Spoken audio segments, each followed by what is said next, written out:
আসসালামু আলাইকুম। সবার আগে বাছাই করা 10টি আন্তর্জাতিক খবর জানিয়ে দেব। প্রথমেই থাকছে শিরোনাম। তবে তার আগে অনুরোধ থাকবে ভিডিওটিতে একটি লাইক দিবেন।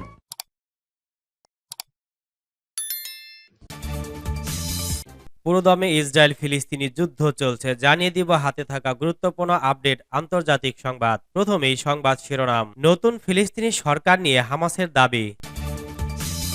এরপর জানিয়ে দিব যেসব শর্তে হতে পারে হামাস ইসরায়েল চুক্তি। এদিকে আফ্রিকায় বাড়ছে ওয়াগনারের দাপট।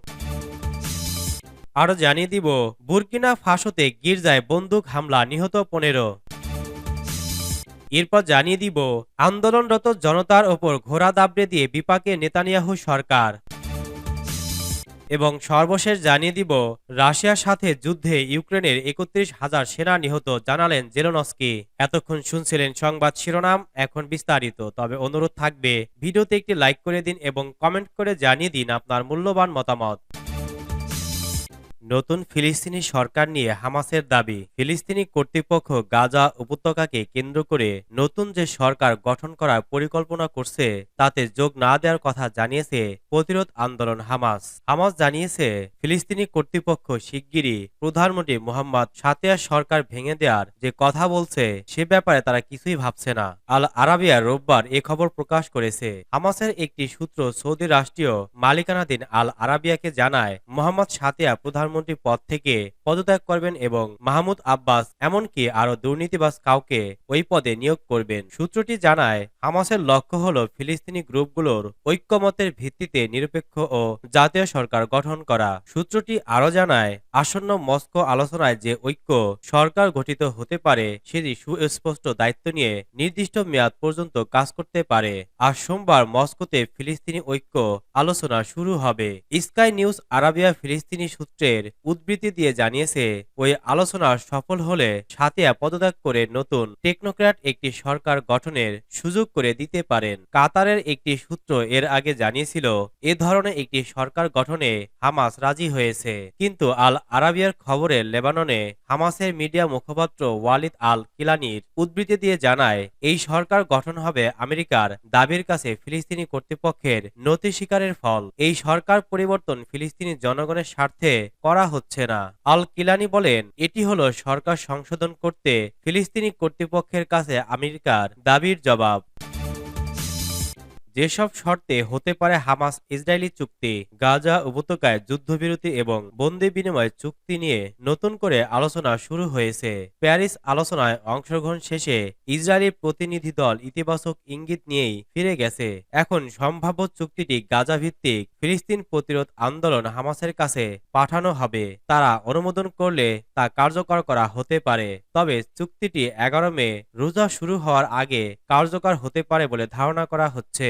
প্যারিসে ইসরায়েল, যুক্তরাষ্ট্র, মিশর এবং কাতারে প্রতিনিধি দলের সদস্যরা অংশ নেয়। ইসরায়েলের এক সিনিয়র কর্মকর্তা বলেছেন এখনো চুক্তি হয়নি, তবে হামাস তাদের কিছু দাবি থেকে সরে এসেছে। তবে চুক্তি হতে আরো অনেক কিছু করতে হবে। যুক্তরাষ্ট্রের এক সিনিয়র কর্মকর্তা এক্সিওস নিউজ সাইটকে বলেছেন প্যারিসে কিছু অগ্রগতি হয়েছে।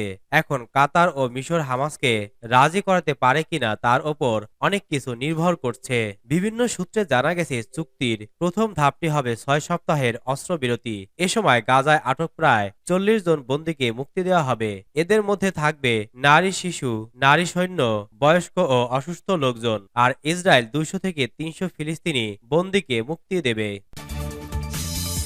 আফ্রিকায় বাড়ছে ওয়াগনারের দাপট। আফ্রিকায় নতুন খেলা খেলতে শুরু করেছেন রাশিয়ার প্রেসিডেন্ট ভ্লাদিমির পুতিন। আল জাজিরার একটি প্রতিবেদনে অবশ্য তেমনটাই বলা হয়েছে।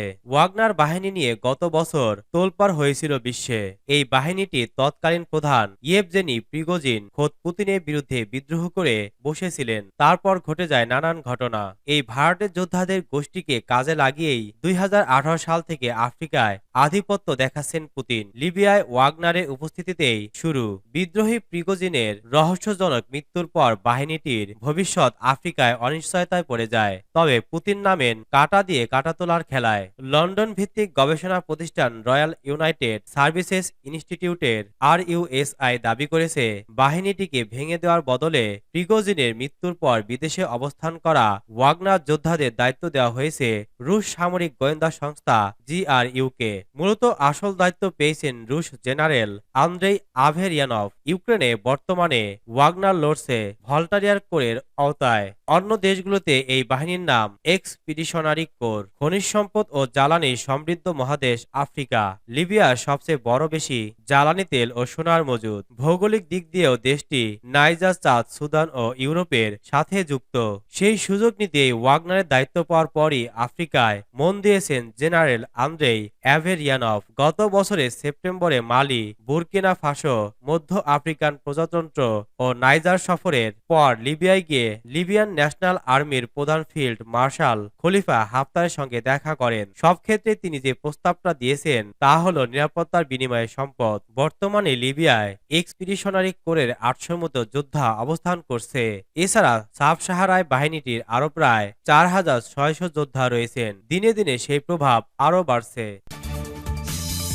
বুর্কিনা ফাসোতে গির্জায় বন্দুক হামলা, নিহত 15। পশ্চিম আফ্রিকা দেশ বুর্কিনা ফাসোতে একটি গির্জায় বন্দুকধারীদের হামলায় অন্তত 15 জন নিহত হয়েছেন। সংবাদ মাধ্যম আল জাজিরা জানায়, রোববার 25 ফেব্রুয়ারি দেশটির উত্তরাঞ্চলীয় গ্রাম ইশাকানে এ ঘটনা ঘটে। গির্জার পক্ষ থেকে এক বিবৃতিতে বলা হয়, নিহতরা সবাই ক্যাথলিক খ্রিস্টান সম্প্রদায়ের লোক। তারা প্রার্থনার জন্য উপাসনালয়ে একত্রিত হয়েছিলেন। এতে আরো বলা হয়, বন্দুকধারীদের হামলার ঘটনাস্থলে 12 জনের ও চিকিৎসাধীন অবস্থায় 3 জনের মৃত্যু হয়েছে। এ হামলার জন্য তাৎক্ষণিক কোনো পক্ষ দায় স্বীকার করেনি। ওই অঞ্চলে এর আগেও একাধিকবার সশস্ত্র হামলার ঘটনা ঘটেছে। এর মধ্যে কিছু হামলার লক্ষ্যবস্তু ছিল গির্জা, আর অন্যগুলো লক্ষ্য ছিল যাজকদের অপহরণ। বুর্কিনা ফাসোর প্রায় অর্ধেক অঞ্চল সরকারের নিয়ন্ত্রণের বাইরে রয়েছে।